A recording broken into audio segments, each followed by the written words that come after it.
Jaylo, Yes. how you doing this morning? Good? Good? Good. Yes. You might be going to a birthday party next weekend, Yeah. held by somebody I know, and we had a little bit of an argument about their age. Yeah. Do you want to elaborate? All I was saying is that I don't think she would be lying about her age. Because she is having a milestone birthday, and I won't mention the age, but Let's just say her and Bob Hope have a few things. No. I'm exaggerating a little bit. Yes, a little bit. Not by much, though. Actually, it's a lot. Mm-hmm. Bob Hope is dead, by the way. He's R.I.P. He died in 2003. Yes, he did.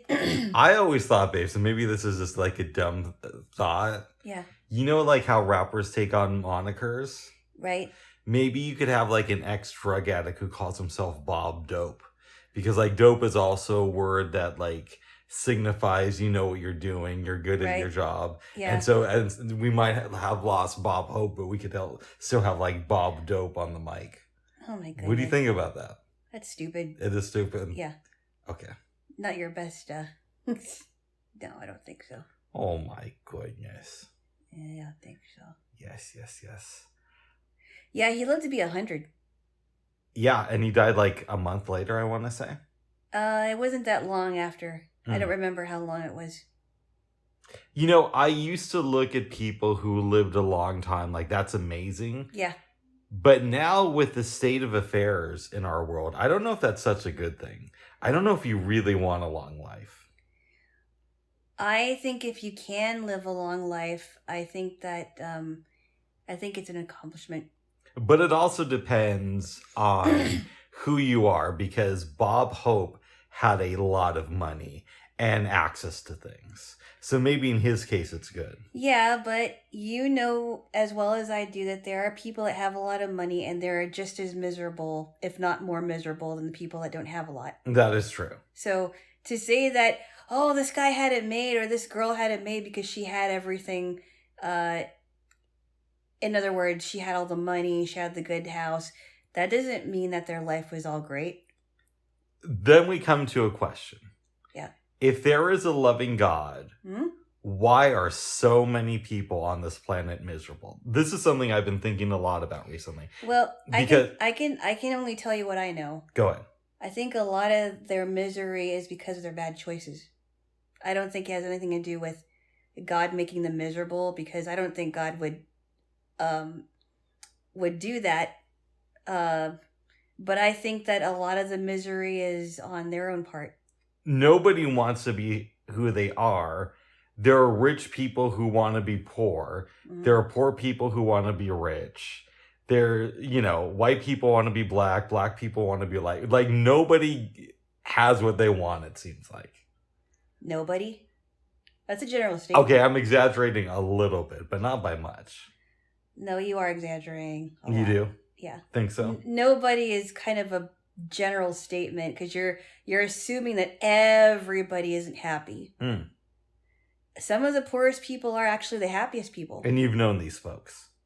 Oh, I'm sure I've met them I'm sure I've met quite a bit of them. I mean, yeah, sometimes I wish that it would be easier if I had more money, but I don't know that I would want all that money, because I wouldn't know what to do with it. Oh, I would have. Yeah, but you say that now. But if you had a whole bunch of money, I don't know that you probably wouldn't know what to do with it. Yes, I'm just guessing. First of all, if you get a lot of money and you're having problems spending it, make me your financial manager. I don't know if I'd want that. I know what might happen, though. What's that?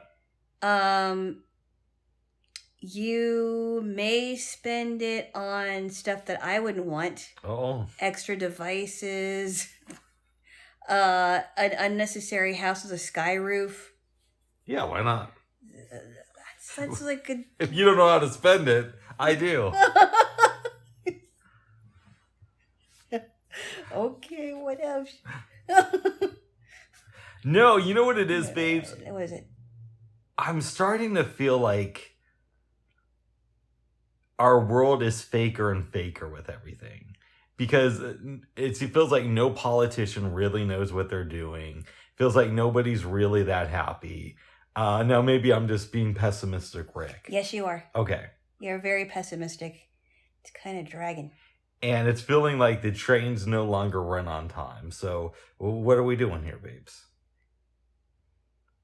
I think it starts with the individual. Because, yes, you can live in a crummy world and complain about everything, but what are you doing to make your world better? Besides from masturbation. Oh my goodness. What that? Kid. What? Way to make a serious conversation into an unnecessary laugh fest. Sorry, babes. Oh my goodness. Oh my goodness. Okay, so this actually brings me to something that I was thinking on the bus ride over here this morning. Mm-hmm. Because, things a bit up and down and emotional and all that good stuff. We've all gone through some ups and downs in the last couple of years. And I've been thinking, kind of like what you just said. Yeah. Well, what can I do to improve my life? Mm-hmm. Sorry. Lately I've been I've been in some ways somewhat discouraged because I feel like right now I'm not going forward. Yeah. And it's not that I don't want to go forward. And I think a lot of people are like this too. It's just, because the time, and also it's also due to uncertainty, right? We don't know what's going to happen either. There's a bunch of factors. Yeah. And something that kind of set me off yesterday is I was listening to Kyle and Corin, which is a good show for the most part. But Kyle was saying that 90% of life is just showing up. And I was thinking about all the times I showed up and prepped and things didn't work out. And so that put me in kind of like a foul mood hearing that. Or opportunities that you've taken and then nothing. Yeah, exactly. Yeah. And then the only thing that comes out of it is I feel worse for having put in the time. But I was thinking today, okay, that's great, but what can I do to improve my situation? Because I don't just want to be depressed all the time. Yeah. And an idea I had is, what if you and we don't have to speak, but we could potentially go to a city council meeting. And if it sucks once, we just don't come back. On both, when we're on two opposite sides? We could sit in the same spot. No. I mean, while we're on opposite sides of the political spectrum. Yeah, why not? That might be an idea. I think that they need to hear from us. So I don't know. I mean, that's a possibility. I wasn't talking about necessarily speaking at a city council meeting, although that is a possibility too. Yeah. Yeah. Yeah. But I thought that might be something cool. I just burped. Sounded weird. Yeah. I feel like, at least for me anyway, because of the state of what's going on in our city and how it's not going well. No. I kind of feel like it's hard for me to engage. I don't really feel as engaged as I'd like to be. So I don't know. Maybe the city council thing would be good. I think that might be. Is that open for the public? Yeah, I believe so. It should be. Okay. Now that COVID's over. I hope so. Yes. So, I mean, that is an idea. Have you ever been to a city council meeting before? It's been a while. What in Portland you have? I think in Portland, I know for sure. In Denver, we used to go to them back when I was younger and a little bit more radical. Oh. It was weird, babes. Like, I was radical, but at the same time, I'm like this lefty dude who's involved heavily with a conservative organization. So it was like this very bizarre dichotomy. Yeah. Although I keep hearing that the NFB has gotten a lot more libs since I left. Yes, I have heard that before. You mentioned it several times. It used to be very conservative, though. It probably still is, for the most part. But the libs want to take it over and ruin everything. Oh my goodness. Well, they didn't even like gay people in the NFB back in the day. And I'm not talking that long ago, maybe 15 years ago. Who didn't like gay people? Is it just one person that didn't like a gay person? Or are you saying that the whole organization didn't? Okay, let me phrase it like this. I should say I heard a rumor that the guy who was president at the time, Mark Maurer. Yeah. Right? And this is the rumor I heard, was that some people wanted to open a gay and lesbian chapter of the NFB and he refused them. Okay.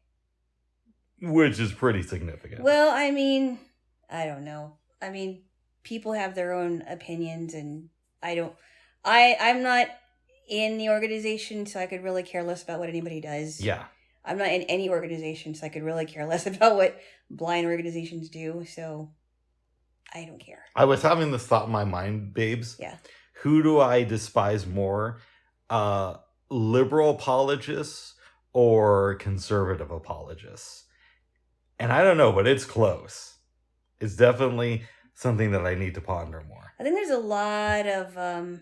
You know what thought that I just had, babes? What? Why am I thinking about who I hate more? Like, maybe that's part of my problem. That's probably why you go down a depressing rabbit hole. Yeah. I mean, why not think about people that you like or people you would like to maybe look up to than thinking about people that you would you think you would hate. Yeah. Even though you don't know these people, but you think you would hate them. Exactly. You know, it's not a good thought exercise. That's a good point there, Jaylo. Right. We should say Jaylo. Yeah. We have some good news. We do? You have finally started reading One Day. I wouldn't count that as really good news, but it is a good book so far. Tell me. Well, I'm not so far into it, but I'm into one of the main stories about a woman who was murdered by her ex-boyfriend. It was a horrible story. Yeah. A young woman, 19 years old, murdered by her ex-boyfriend because her ex-boyfriend was super jealous because he found out that his friend was now dating her for 48 hours. But this guy was very obsessed with her and controlling, and he kills her and by a bullet, and he kills himself. But he goes into the hospital, and they were able to save the guy's heart, and they're going to transplant it into another young woman's heart or chest because she is suffering from a heart problem with her own heart, which I think is very, very ironic. Very great book. Yeah. I'm enjoying rereading it. What did you think of the intro? It was really interesting because they were talking about the author was talking about other people that died or other people that were significant in that day, like his barber named Sheila, John D. McDonald, another guy that died. John D. McDonald passed away. He was an author, and Sheila came to Christ on that day. No, she didn't. On December 28th? No, she didn't. 1986? Yes, she did. No, that was worded differently. Okay. She was in prison. Yeah. And he said that she would, the family asked her if she wanted to change her life around. And he basically said in no uncertain terms that she had a come to Jesus movement, but it was all BS. And that didn't change her life around until Angel Tree gave her son some clothes and toys for Christmas. And when did she find this out, babes? What day did she find this out on? It didn't say. Yes, it did. Did it? Yes. Oh, it was 1986. On what but day? It was December 28th. But that doesn't mean that she came to Jesus officially. I think she said that she did. That she started becoming a churchgoer and everything. No, it just said that she She got rid of a lot of the things that she used to, a lot of the thinking that she had. Her son later on was volunteering for Angel Tree, and she doesn't defy authority anymore. Interesting.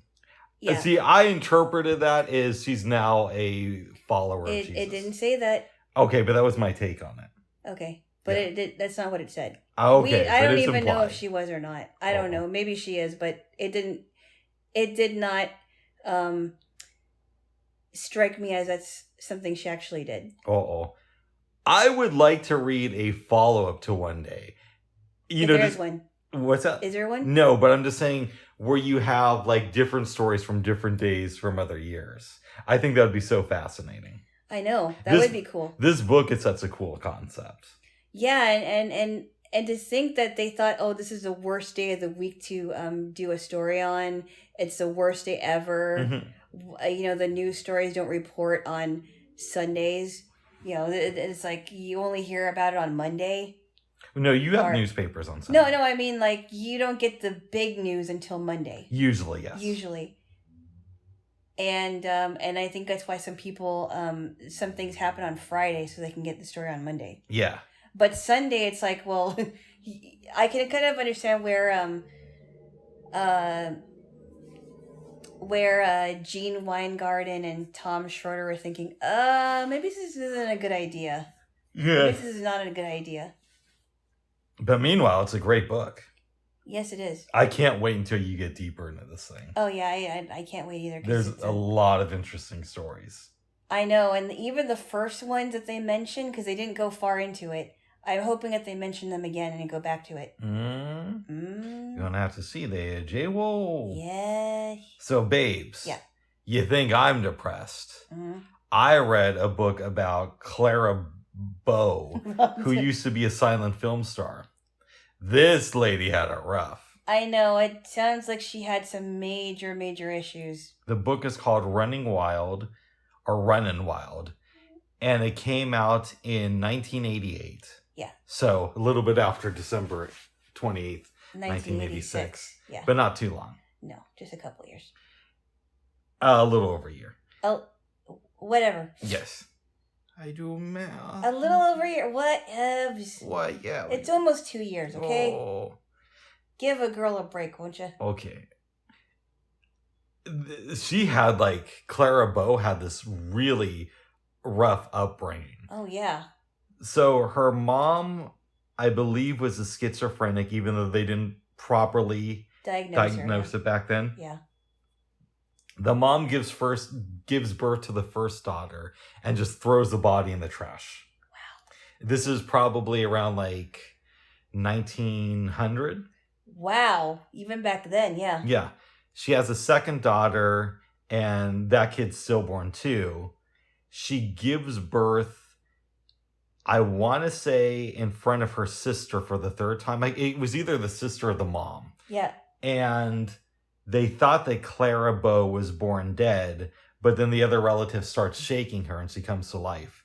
The mom wanted her to be dead because the mom didn't want any kids. Yeah, I remember you told me that, yeah. Yeah. Wow. And so her mom has these issues.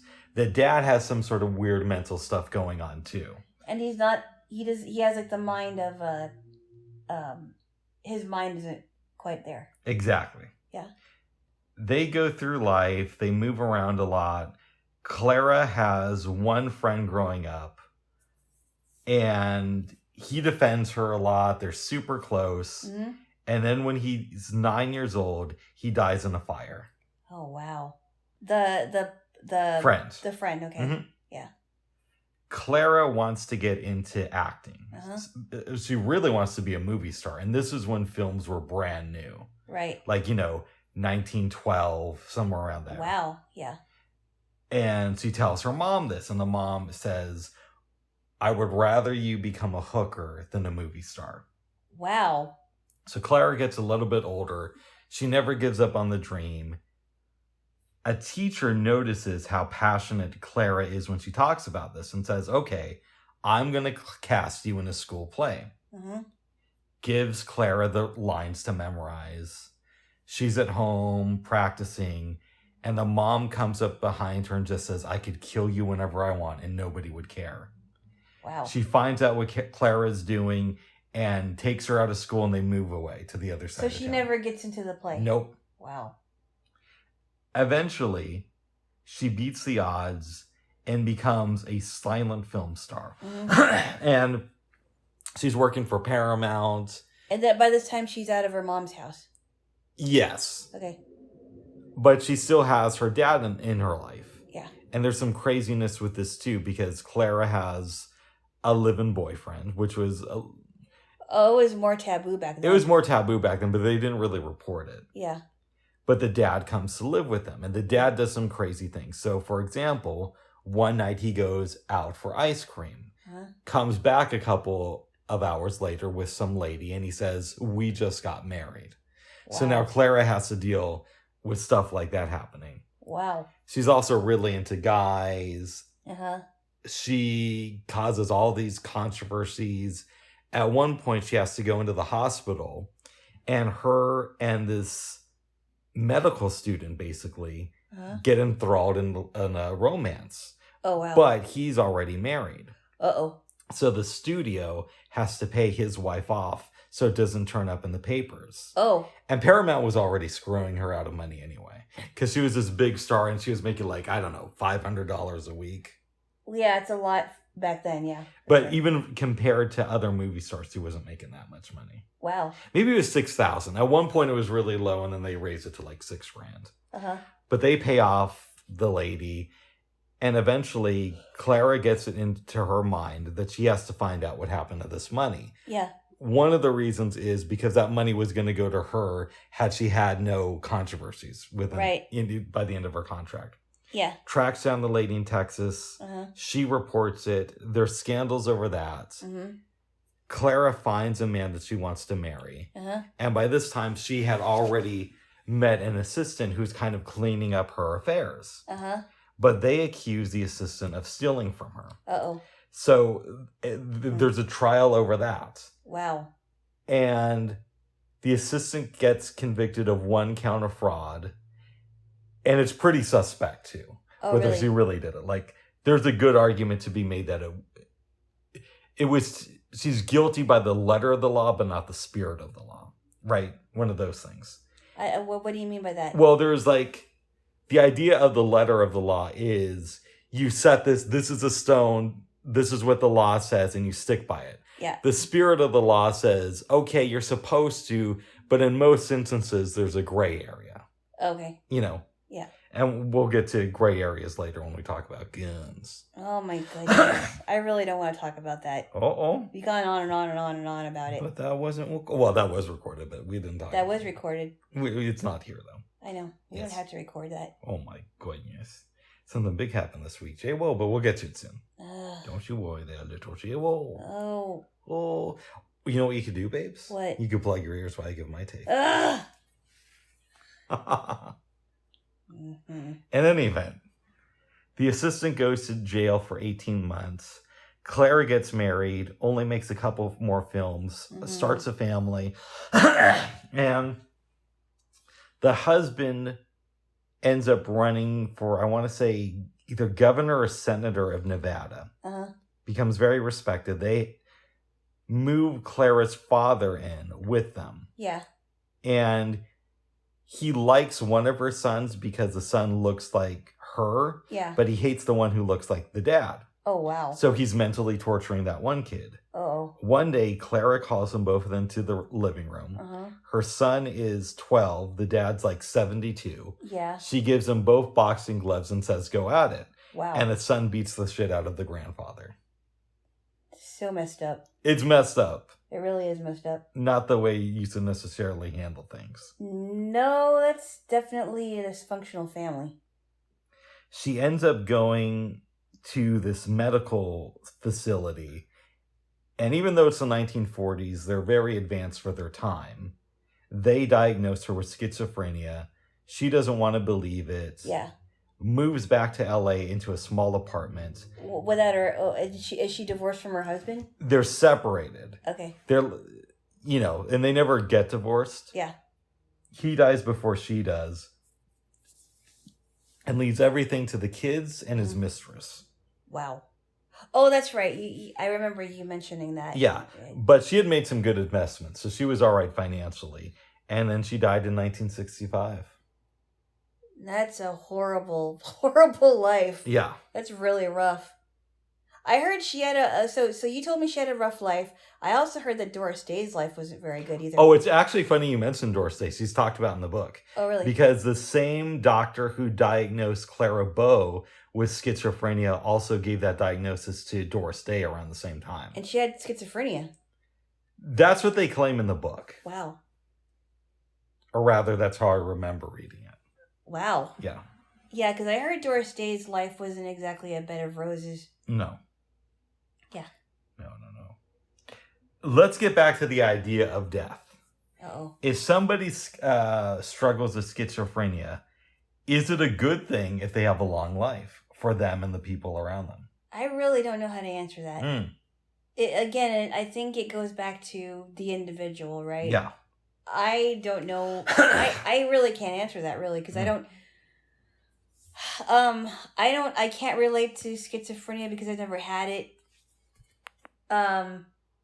But I can imagine that whoever does have schizophrenia is really going through a horrible time of it. Yes. So I really don't know. I know that I heard that there are medications, and maybe in this case medication should be optional, but I don't know.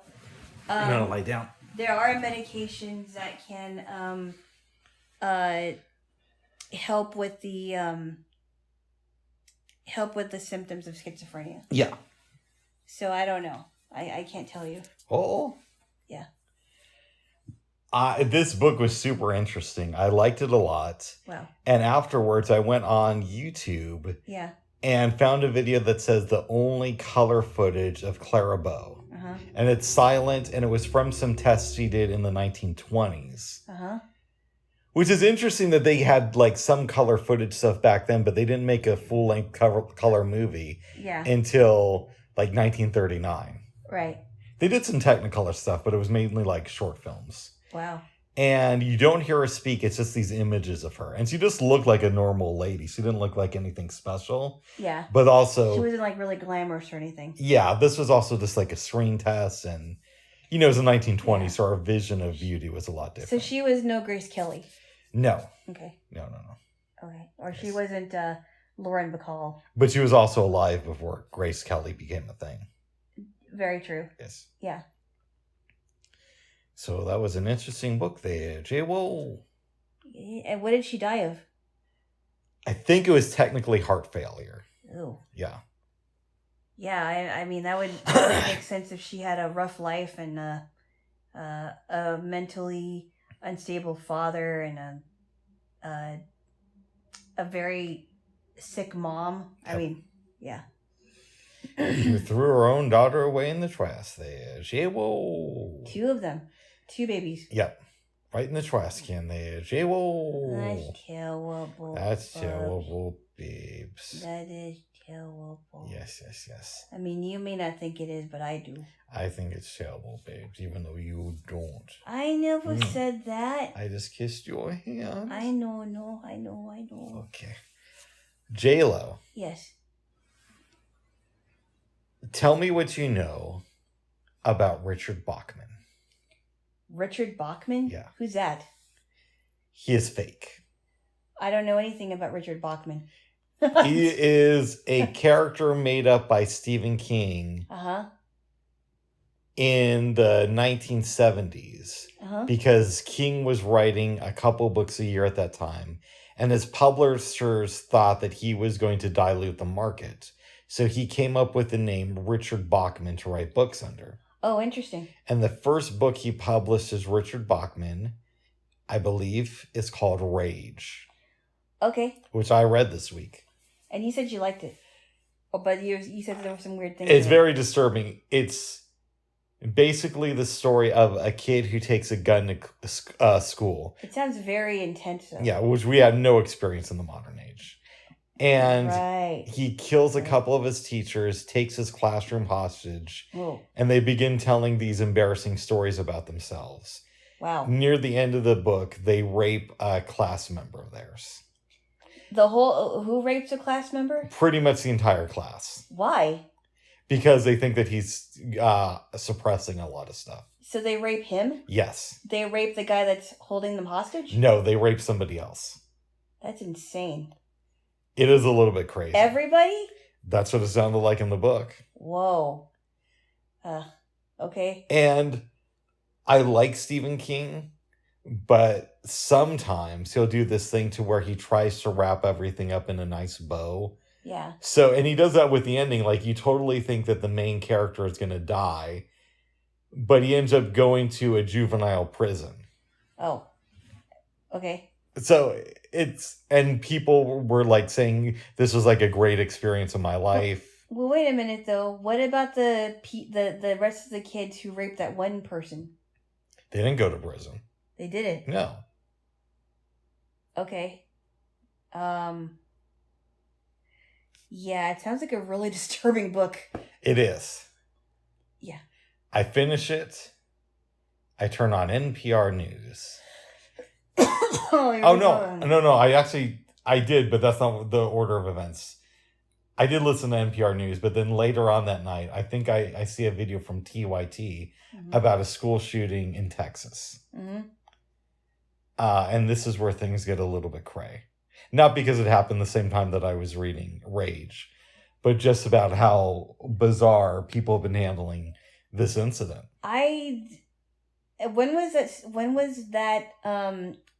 When was that book written? Rage? I want to say like 1976 or 77. Wow, I don't know if I would not want to read a book like that. It sounds very intense and disturbing. Yeah. To me. Yeah. What do you think was the most disturbing part about it? Not just the hostage, but what do you think? Well, just how everybody's talking about their like sexual feelings and whatnot was a little bit weird in general. Okay. Yeah. That's odd. It was complicated stuff. And then he's talking about a part in the book where his dad took him to the hospital because he threw something at him, I think. Took the kid to the hospital. The kid who ended up taking the hostages. Yeah. Yeah. It was a really weird book. Well, here's my question. Now, I haven't read the book, and we'll go on after this. Yeah. I haven't read the book, but if you're in a situation where you're being held hostage at gunpoint, right? Mm-hmm. Why would then you and other people start telling their embarrassing stories about their life? I think he started asking questions, and then the guy who took the hostage, and then he laid back and let the kids sort of tear into each other. And at one point, he calls these two girls up. One of them is a bit overweight, and the other one's the pretty girl. And he looks to the pretty girl and says, "You've been smirking at her for a while. I want you to tell her what she has wrong with her." And then she says, "Well, she looks at the ugly girl and says, 'You stink.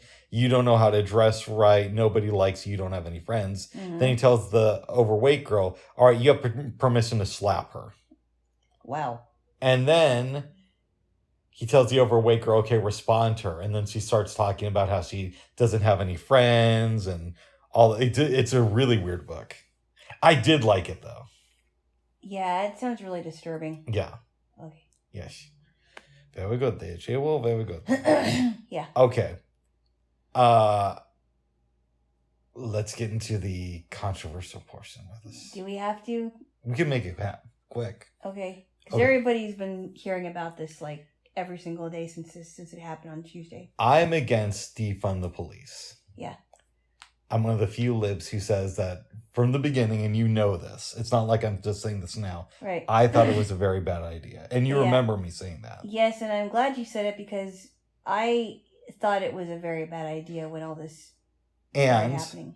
I said that to friends when this was like heavily in the news in June of 2020. And I got some pushback for it, but I stand by it. Mm-hmm. Now, having said that, I'm still against it.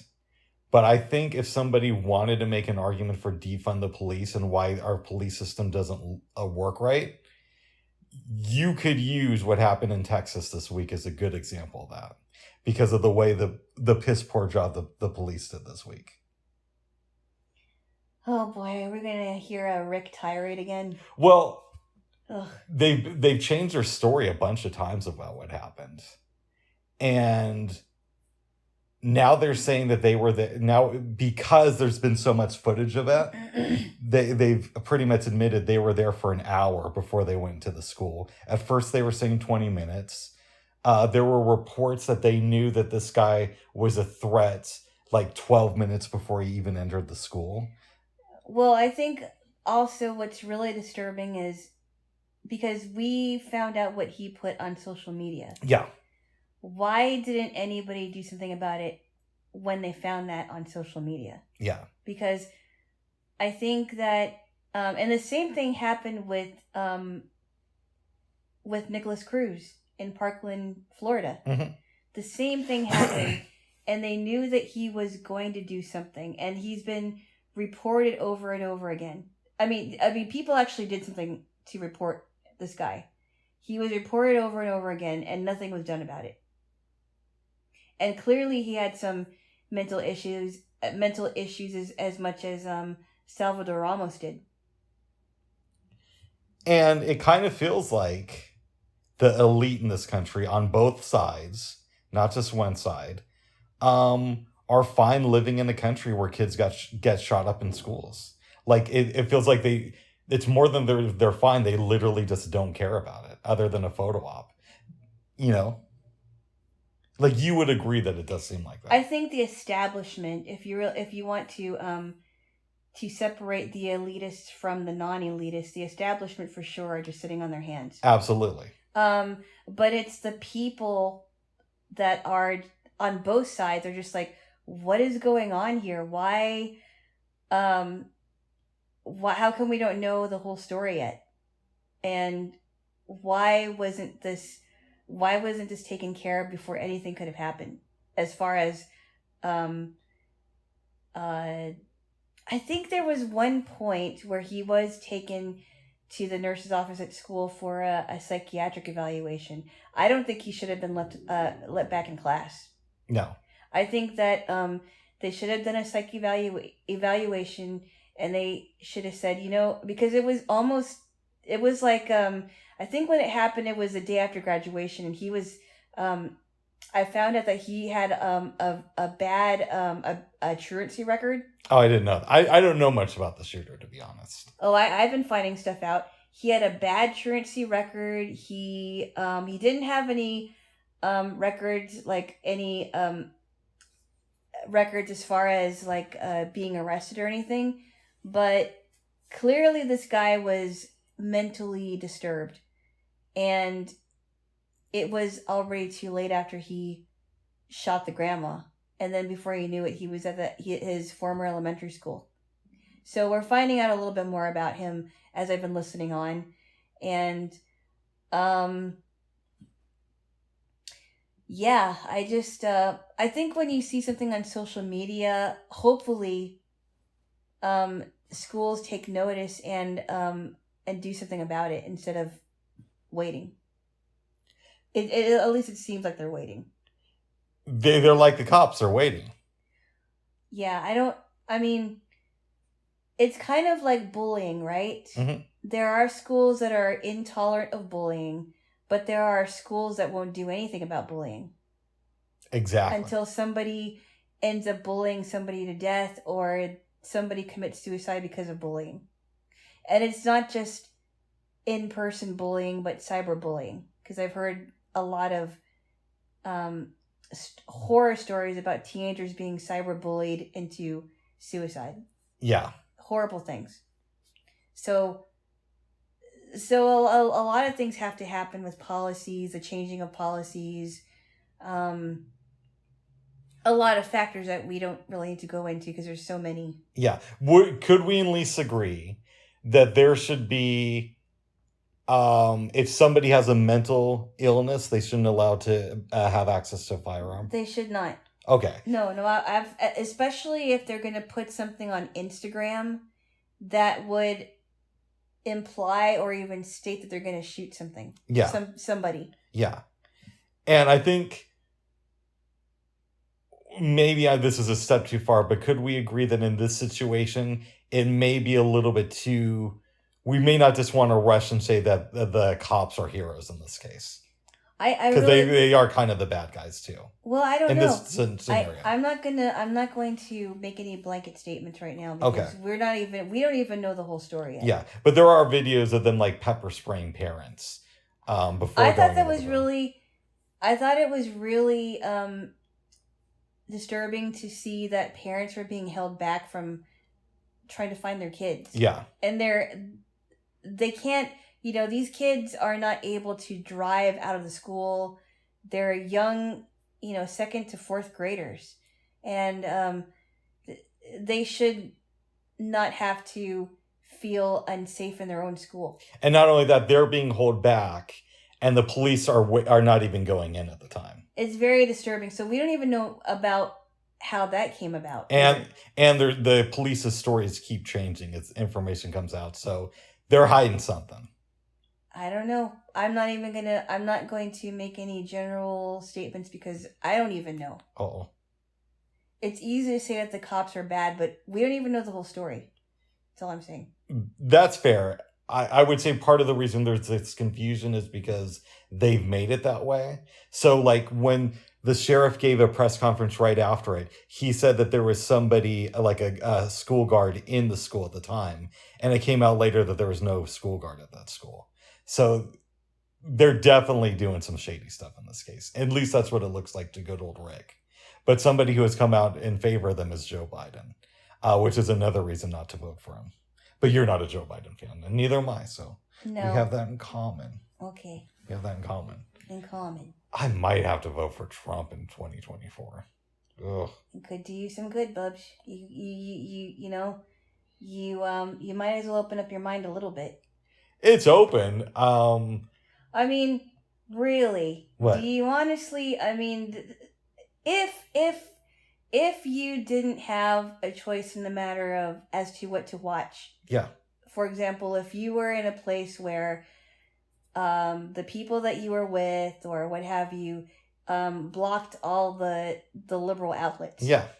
And you were forced to, because you didn't have any choices, you were forced to listen to a different side to all this thing, all the negative press about Donald Trump. Would you at least give it a chance? I'd listen, but I'd listen with a grain of salt because a lot of conservative media, and we know this and we can research this if you don't believe me, were complicit into getting us into wars. Right? So that's not true. Fox News was. No. It wasn't true. I could play you the tapes I was watching. What? There were generals who used to go on Bill O'Reilly's show every night and says, we're going to be in Iraq for 6 weeks and then we're going to be out of there. Okay, we're not talking about Bill O'Reilly. No, but what I'm trying to say, babes, that Fox News allowed that on their airwaves. So I guess my point would be I would listen, but I'd listen with a big grain of salt. And I do my own independent research. And, my dear, I would remind you that I'm going to do a news exchange. Oh, what do you think about that, there, Jaylo? I don't have any comments right now on that. But yeah, it's hearts go out to the family who lost kids. It's several.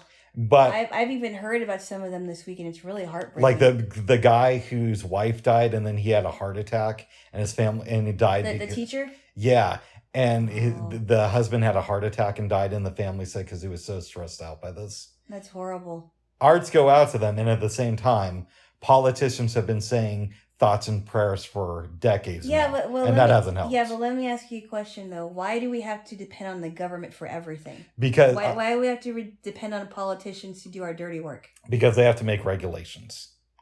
Reasonable gun regulations. But I'm just saying that the government shouldn't be the only thing to turn to. Sometimes we have to take matters into our own hands. So what would you recommend? I think that, the government is going to be the only thing to turn to. Sometimes we have to take matters into our own hands. So what would you recommend? So what would you recommend? Sometimes we have to take matters into our own hands. something is an idea is escaping my mind. Okay. But that's I just think that when a crisis happens like this, I think that there are people that are so quick to turn to the government as if they have all the answers. I don't think they have all the answers. No, I don't think they have all the answers either. But what I would say is that they could put regulations on gun use that are reasonable. And then at least we'd have a discussion as a country about whether or not that's right. But they're not even willing to do that. Like Joe Biden gave a speech the other day. You were telling me it was exploitive. I agreed with you, but for different reasons. Mm-hmm. Did he call out any of the politicians who are getting money from the NRA to vote down gun regulations? He only blamed conservative politicians. Yeah, that's all it was. And there's a lot of liberal politicians who could be blamed too. But that's all he did, though. I mean, it wasn't like, it didn't seem like, the problem I had with it is not that it was so inappropriate. I thought it was very inappropriate, but I also thought that he wasn't coming up with any solutions.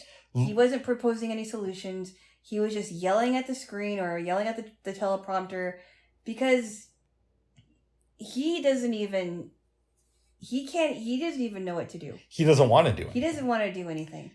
And he's not going to do anything. No, he's not going to do anything. So and his mind is so far gone. Well, let me ask you a question, babes. What? Did he just say conservative politicians, or did he give out the names of any politicians? I think he okay, so I thought I heard something that he might have called out politicians, but I'm not exactly sure. And there's a big difference between saying conservative politicians in general or saying Ted Cruz got, I don't know, $500,000 from the NRA this year. Yeah, I don't know. Yeah. Maybe I was wrong about that, but. And I don't know. By the way, I don't know if that's true about Ted Cruz. Just screaming at the top of his lungs about gun laws. I just thought it was very inappropriate, and I also thought that he was not. He wasn't willing to work with the people in finding solutions. Yeah, it's one thing if you're actually going to push for legislation, but if you're just doing it to get brownie points, it's very disrespectful, I think.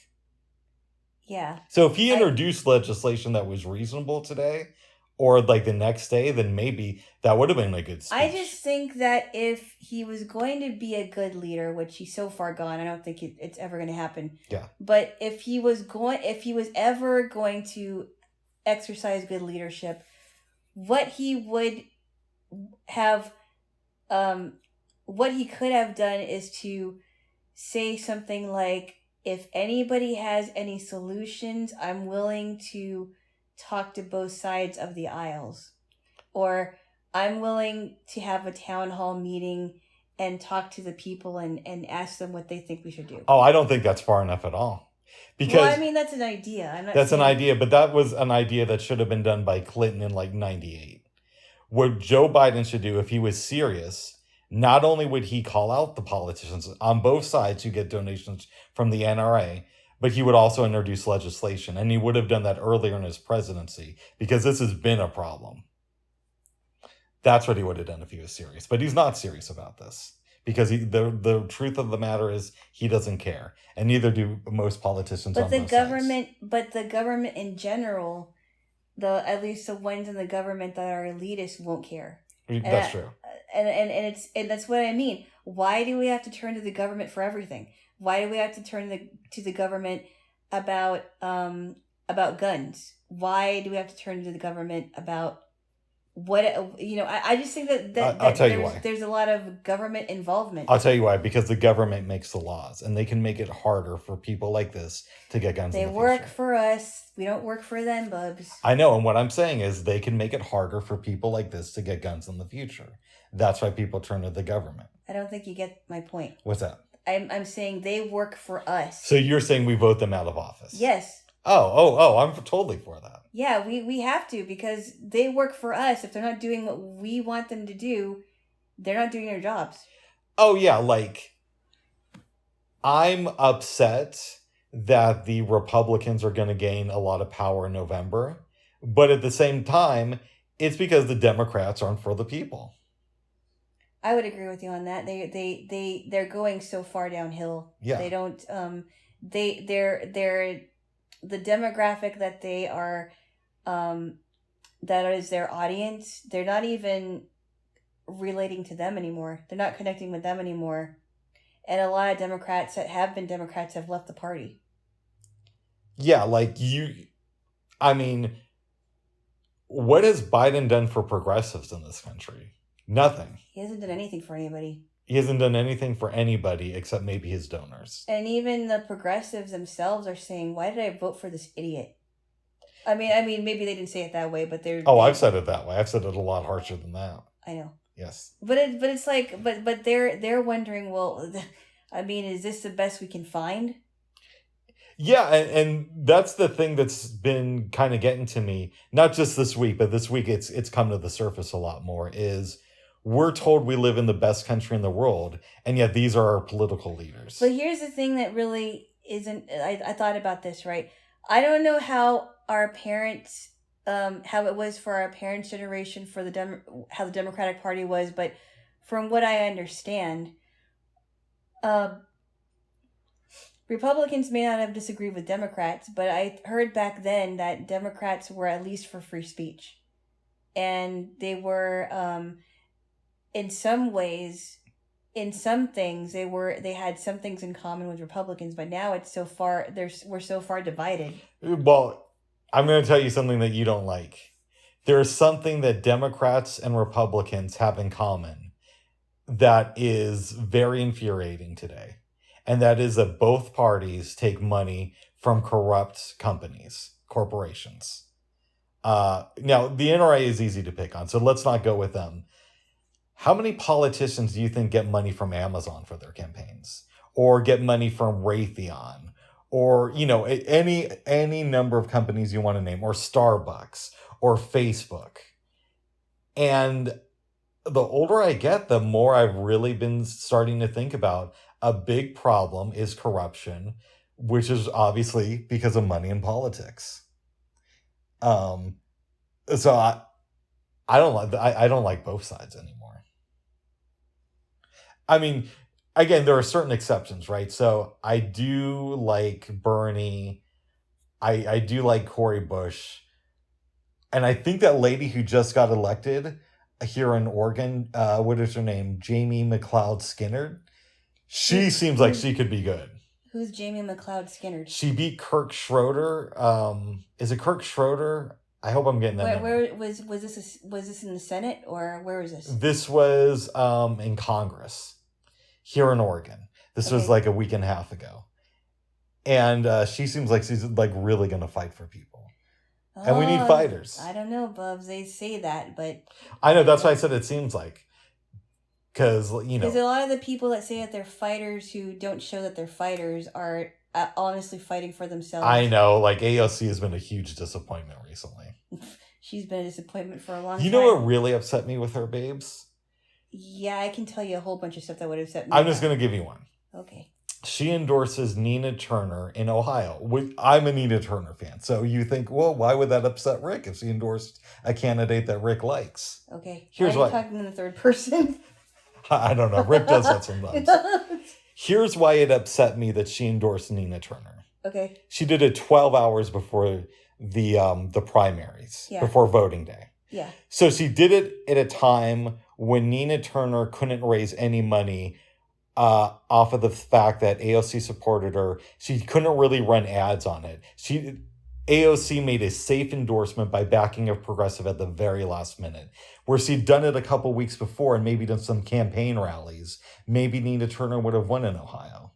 And maybe we would have had another progressive fighter. But AOC didn't see it that way. They had Jaylo. Yeah, well, I'm sorry. I know you're not going to like what I say, but I don't think progressives are I don't think I would count progressives as really being fighters, because every time I hear about a progressive fighting, all they care about is their own policies, and they don't even take into consideration what would be better for the people.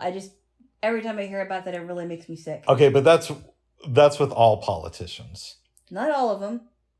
Really? There are a few that actually want to fight for the people, but you don't really hear a lot about them because you're being drowned out by all the other politicians that want to have power. And I would make the argument that Bernie has fought for the people since like the 1960s. What? You wanted Medicare for all? Yeah, that means that we have to use the Medicare that they want us to use. That doesn't mean that it's for everybody.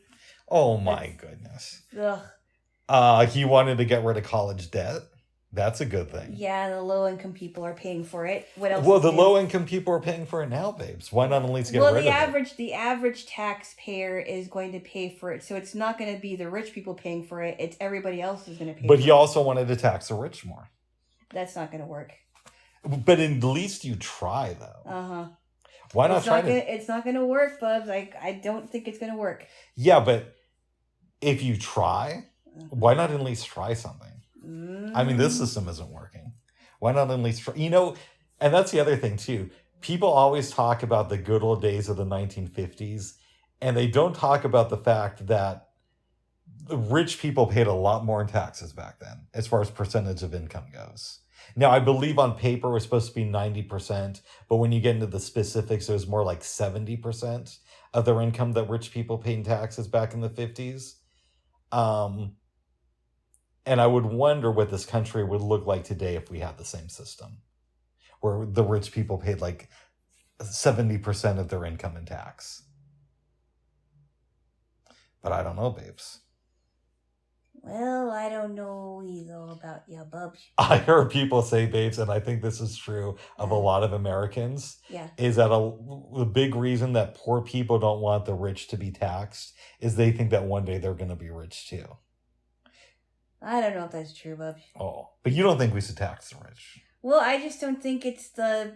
I don't know that it's the answer to everything. I don't. I don't think it's the answer to everything, but I think that it could help on a lot of things. So, yeah, I don't know. Uh-oh. I don't know that would help anything. Got to get out of these wars.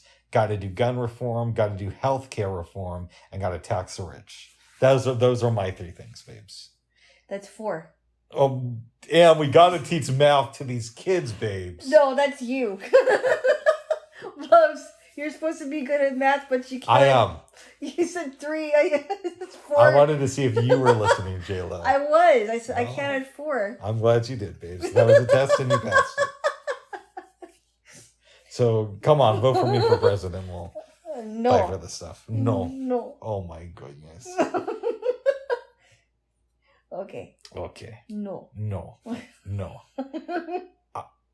I don't want to go down a Hunter Biden role, but I will say that it does amaze me that a lot of liberals who love talking about privilege and white privilege will get very silent very quickly about that if you bring up Hunter Biden in a discussion. I know. Yeah. I would agree with you on that. And now, because I'll just say this, he is probably he's a very privileged man. Yeah. And he's proved in his record it is very obvious that he has been privileged. And I don't know why they don't want to talk about that, because already even the mainstream media has had to acknowledge that there's a lot of shady stuff on his laptop. Yeah, and I don't think white privilege is the answer to all of our problems. It's definitely a thing. No, it's not. It is a thing. I think white privilege is a buzzword that has been used to race bait. No, it's been overused. It's been overused to race bait. And I think there's a difference between actual white privilege and actually being privileged because you have a lot of money. And I think that white privilege is just a buzzword now. It's just another word to blame Western society for everything. Okay, I think it's definitely been used for that and overused, but there is a kernel of truth. What about black privilege? Have you thought about black privilege and Asian privilege and Hispanic privilege? There's some elites. There's some elitist people in those cultures. There's elitist people in every culture. But for real, you do have it a little bit easier if you're born white. No. That is a CRT, whatever you call it, a CRT mantra that is being used. Oh, the white people will always be oppressors, especially if they're white men. No. Rich white men, by the way. No, listen to what I'm saying. Rich Christian white men, I should say. Listen to what I'm saying, babes. I don't think that... I do think that you're right, that a lot of factions of the left overuse white privilege. Now, having said that... But have you heard of white privilege in the last 20 years? When did you start hearing about white privilege? 2 years ago? Maybe no, a little bit longer. Or maybe even like 10 years. Let's say within the last 5 to 10 years. And okay, but I could make the argument that the reason you didn't hear about it before then was because people were too oppressed to talk about it. But this is when this whole CRT garbage actually. CRT's been around, but it came from critical theory, and this is when this whole garbage started to come to light. And now you hear about white privilege and people saying horrible things about being a white guy. Okay, I'm not disagreeing with you completely, babes. Just partially. There's a lot of problems with CRT, and there's a lot of problems with just blaming everything on white privilege. Not that everybody on the left does that, but some portion does. Oh, yes, they do. But at least the radical left does. But I think where the right wing gets it wrong is by saying that there's no truth to white privilege. There is some truth.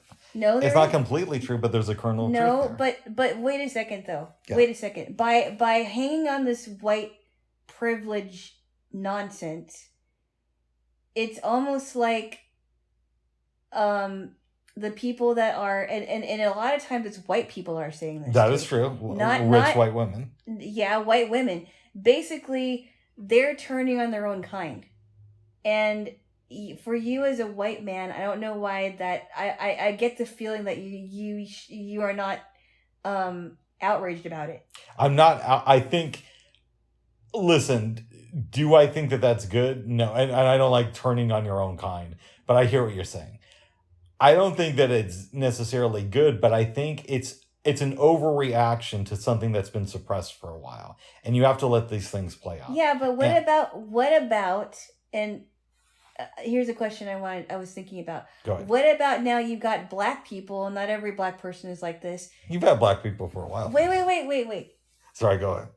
No, you didn't listen to what I was saying. All right, go ahead. Then you've got, it isn't just white women saying this about white men, but you've got black men and black women that are continuing on in this bitterness, and they have so much hatred for white people that they'll just blame them for everything. And it isn't just white men, or I'm sorry, black people, but it's other people in different in minority cultures. Okay. And I don't think that's right either. And I think it's appalling that this is going on. Okay. Do I think that's right? No. But I would push back against you a little bit. One, what percentage of black people think that white people are responsible for all their problems? Is it 90%? Probably not. It's pretty low. But let's examine this. Do I think it's correct? No. But maybe let's try to go into the mindset of why somebody might think that, with the caveat that I'm not a black man. So my understanding of this area is going to be a little bit off. But we're playing devil's advocate here, and we don't have a black man right here to talk to you right now. No. So, okay. You're a black man. You're born in this country, right? Mm-hmm. And for most of your life, you see white presidents and mostly white people in power.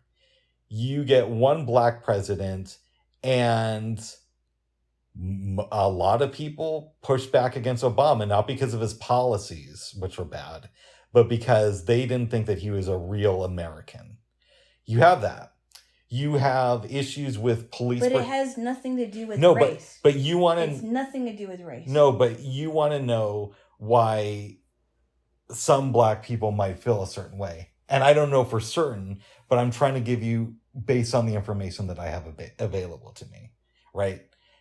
And so there's that. There's all these issues with police brutality. You also have the remnants of Jim Crow law, right? So Jim Crow law, they're not around anymore, but they did have a devastating impact on the black community, not even to mention slavery, but Jim Crow law because it's newer.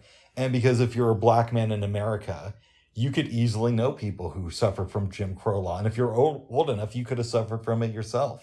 No, so, I get all that. Yeah. Okay, I'm not saying that I don't get all that. But there are black people that are not holding today's white people responsible for the sins of other white people in the past. Yeah. And we had to and this is how our country has gotten to where we are, But in some ways, because this whole white privilege and whiteness, whatever it is, has started to become a part of the woke culture, right? Yeah. It's gotten to the point where white people are now apologizing for being white, and especially apologizing for being a white male, and apologizing for being a masculine male, and it's just like, why? Okay, this is insane. I'm gonna try to. You've said a lot of things, so let me try to break this down real quick, and then we can move on. Yeah, I think we're going into the weeds of this. We are going into the weeds, and you kind of brought us in here because I was just trying to make a quick point. But okay, I think it's a little bit like virtue signaling when just like any random white dude will try to apologize for being black, for being white. I must say for being black. Yeah. I think that's a little bit weird when just a random white dude would do that.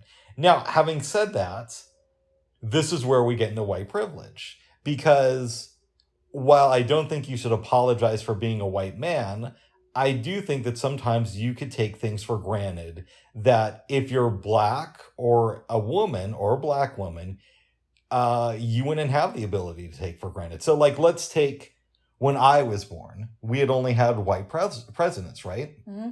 So it wouldn't be uncommon for somebody from my age to hear from the time they're a young kid, you could be president of the United States one day. Mm-hmm. But a black kid growing up, yeah, they might hear something like that from their parents, but as a little kid, they never saw it. They never had an example in this country of a black man becoming president. So it's not to say that white privilege is responsible for everything and every white person needs to apologize. But it is to say that it is a thing and it's being overused. Both can be true. Well, let me give you another thing to think about. We can move on because if you're going to talk about privilege, yes, then you're going to have to talk about other privileges. Like if you're going to talk about like a person who's skinnier, right? Yeah. They probably have a little bit of privilege over someone who might be overweight. Yeah. Because, and I'm not at all saying that people that are overweight are just eating themselves to death, mm-hmm. because sometimes there's some other factors that go into it. But you could make the argument that a skinny person has more privilege than a fat person, or a smart person has more privilege against someone who only has like a 4th grade education, or a rich person like absolutely, like a rich person has more options in life. But I mean, you could use privilege to describe anything, but I think that the whole white privilege thing has been way out of hand. And I think that if you're going to talk about privilege, you should also look at other cultures and think about the privileged people that actually have power in those cultures instead of focusing on just a black and white thing. And I think a lot of people don't just focus on the black and white thing. And again, I agree with you. The white privilege thing is way too out of hand, but that doesn't mean that there's not any truth to it. And I think that's where we disagree a little bit. There is truth to it. It's just not the whole truth. It doesn't have to be, though, because this we've come so far with race relations. Yeah. But now we're also being divided by race relations. And it doesn't have to be that way. I hear you. I would make the argument, too, that while we have come so far, there's been things bubbling below the surface for as long as we've been alive, and a lot longer than that are just coming to the surface within the last 5 to 10 years. And now it's time for us to deal with these issues. And it doesn't mean that things won't end with everybody getting along and, all that good stuff. But what it does mean is it's time to deal with these issues. And there's going to be some growing pains. Well, I think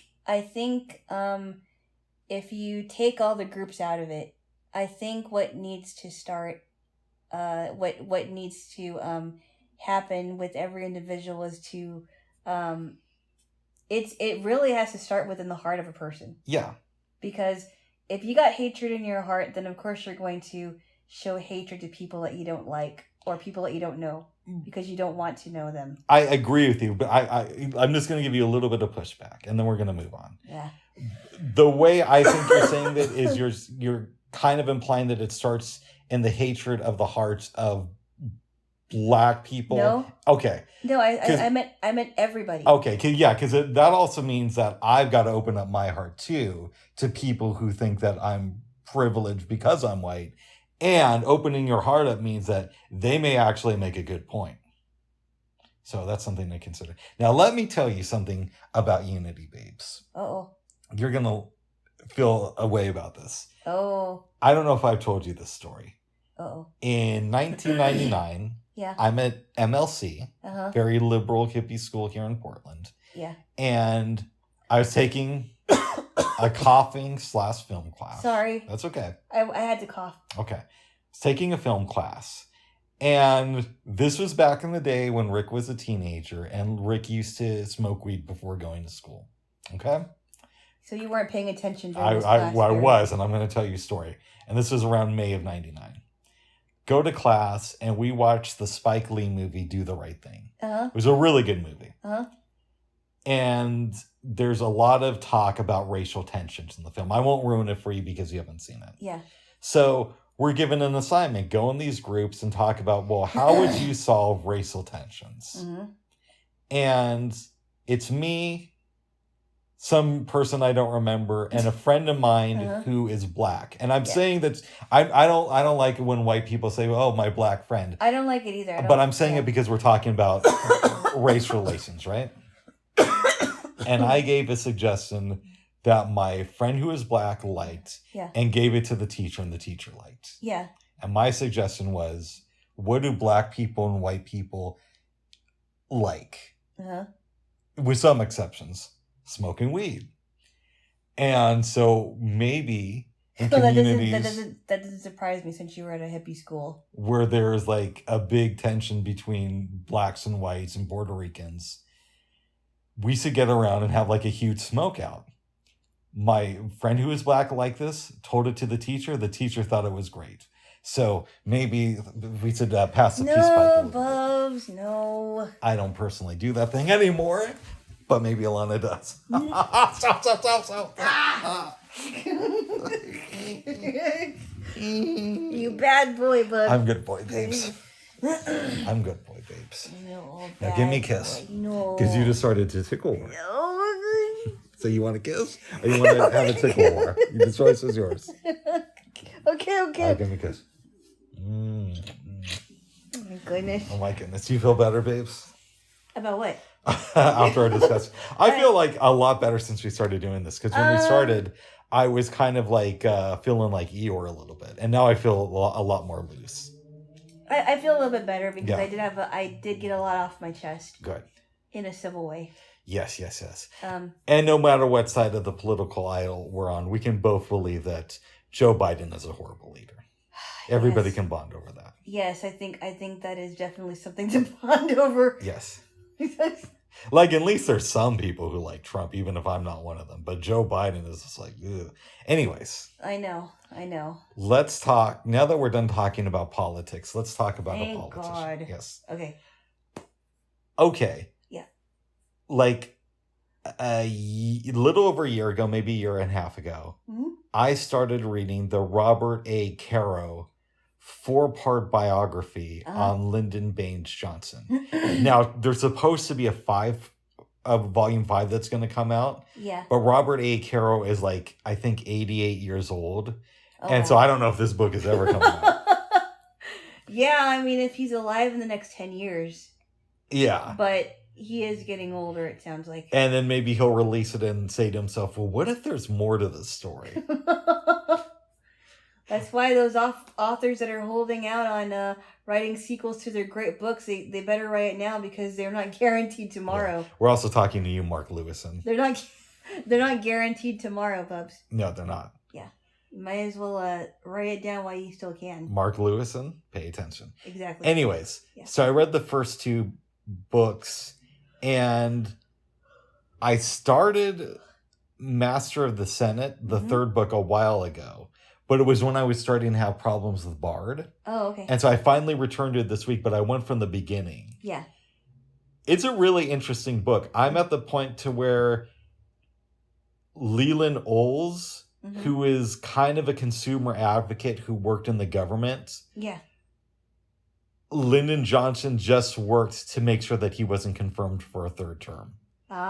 And while I think he was a complete asshole in how he went about it, you can't deny that this dude knew how to manipulate power. Yeah, I heard that he was pretty manipulative. Yeah, so I want to ask you something about Lyndon Johnson that is kind of related to race. I guess it is. Okay.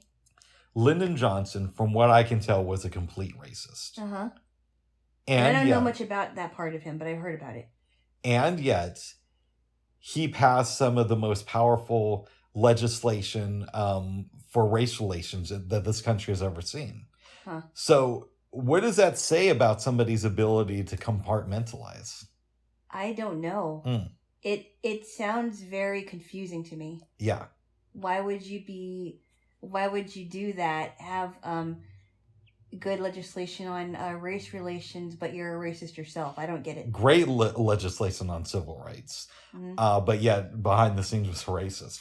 I don't know. I'm fascinated by but this maybe guy, he was conflicted. Yeah. Maybe he was conflicted himself. Maybe he's like, well, I know I'm a racist, but maybe he didn't want to be. Maybe he just didn't know. He was just conflicted with what he thought would be right and his own feelings about it. I don't know. Who knows? It's a good book, though. I guess we'll never know. She's dead. And so was his wife, even though she didn't die until 2007. And how old was she then? Oh, I don't know, but she was pretty old. Wow. I could have talked to this lady, babes. Imagine, babes. Yeah. A 19-year-old Rick goes to meet a 97-year-old Lady Bird Johnson in 2001, and I marry the ex-president's wife. Wait a minute, so she was like over 100 when she died. No, I'm making up the age. Oh, I don't know. I'm assuming she was that old. Okay. Imagine that, babes. I marry the wife of a former president. That could have happened. Bubs. That could have happened. Bubs. What's up? It's not going to. Well, it's not going to now. No, it's not. Okay, we've established that I don't like Barack Obama. Yeah, I don't either, but my issue is policy. It's not, anything weird. But I really do like his wife. She seems like a cool lady. Okay. I don't have the same sentiment. You don't at least think on a human level that she's probably a nice lady. I don't know. I've been hearing some things about her too, and I kind of wonder if the Obamas are phony. Barack Obama is for sure a huge phony.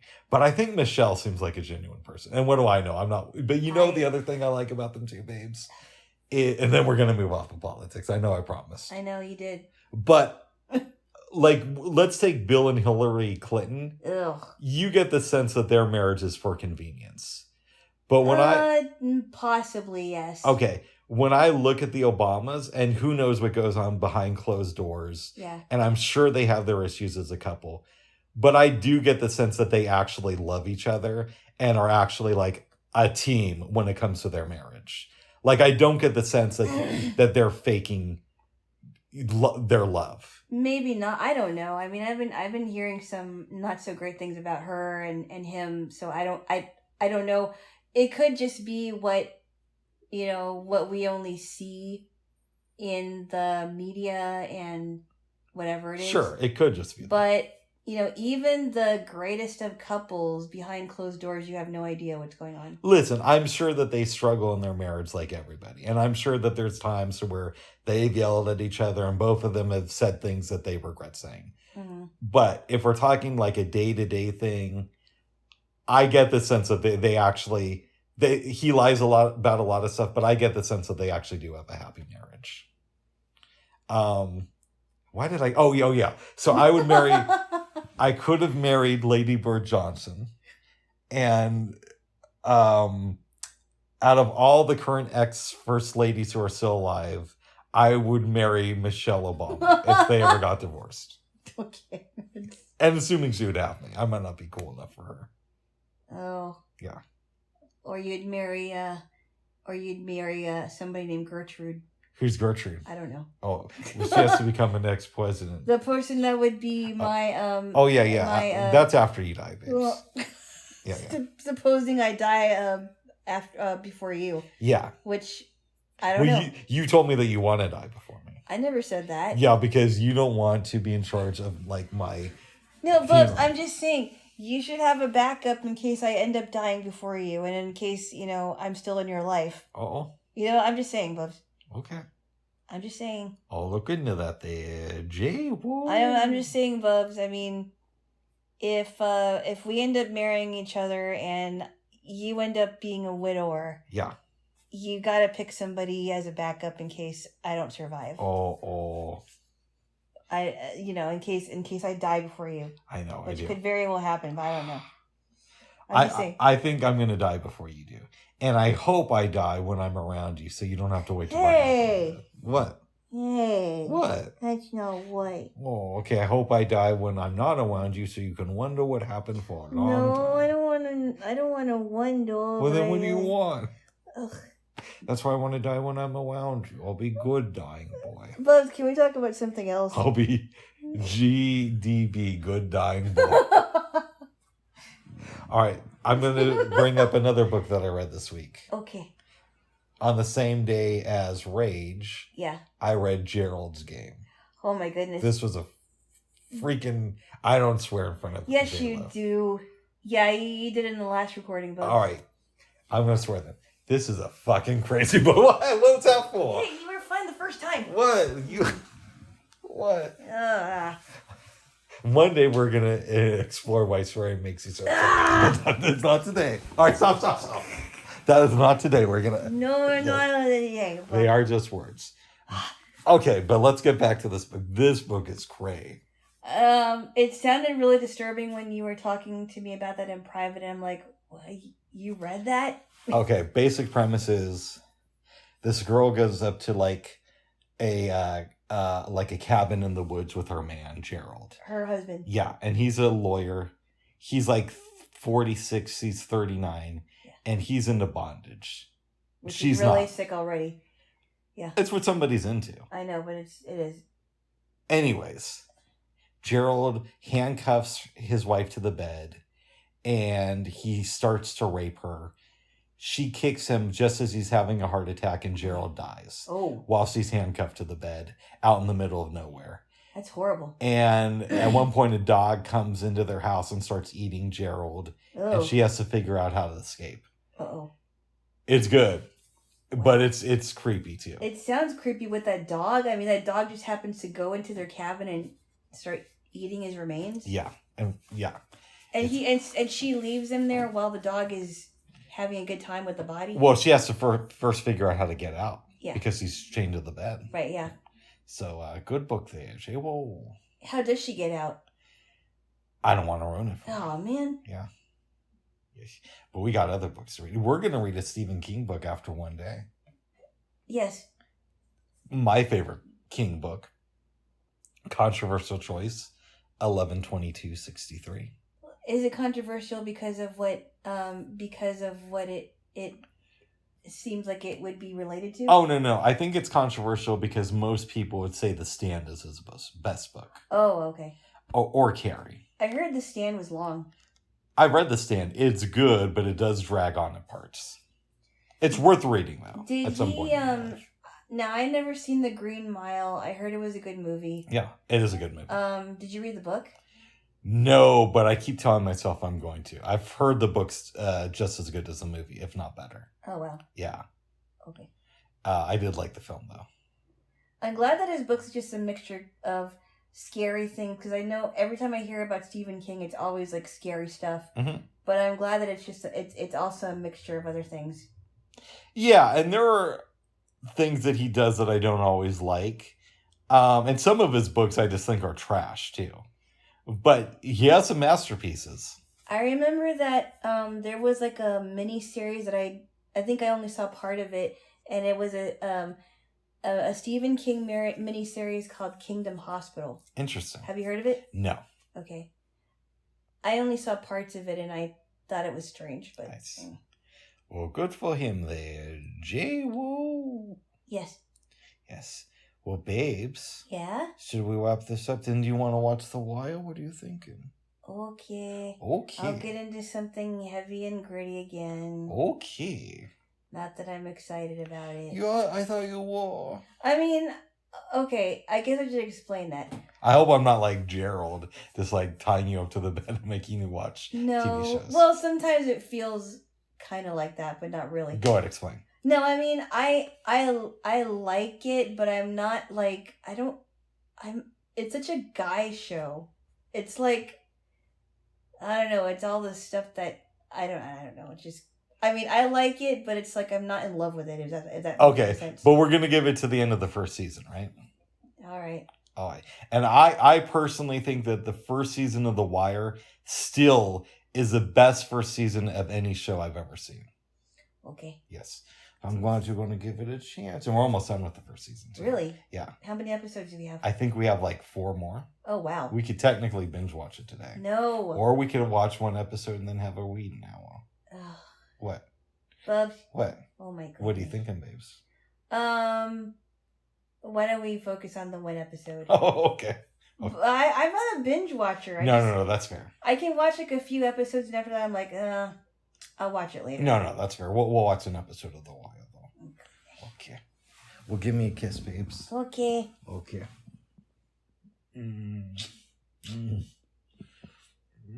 Bubs! What? Stop distracting me. I'm an old man, babes. This You're is not, what old men sound You're like. not an... Kiss. Bubs. What? Oh, I'm sorry. Did I hurt you? Yeah. I'm sorry. Because I'm old Did boy. I? Bubs, you're not old. I'm old You're boy. like a little younger than me, Bubs. That's true. Bubs. All right, give me a kiss. Why are you old? Because I'm old boy. Did I hurt your ear? Yeah, you broke it off. Okay. No, it's still there. Oh, good. I was. Bubs. What? Stop distracting me. It's sorry, babes.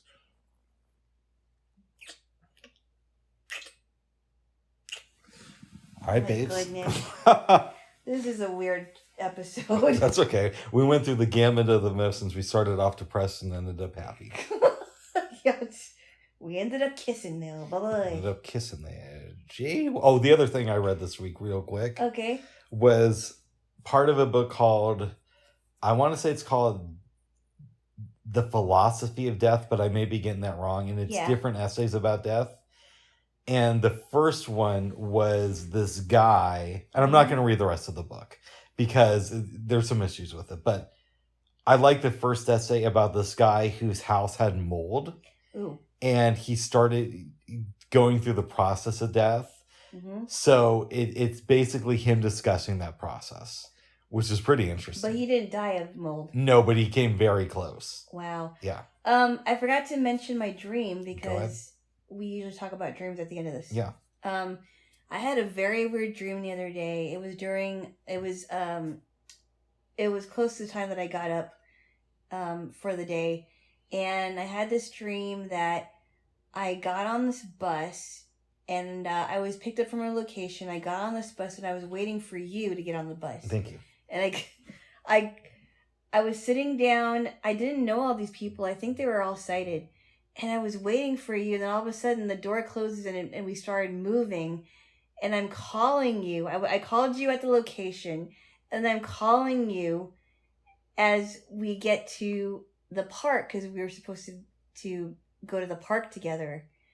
And you never got there or we never met up with each other. And then I woke up. Oh. It was very weird. Well, good. Because usually you would, answer my call at a timely manner. Yeah.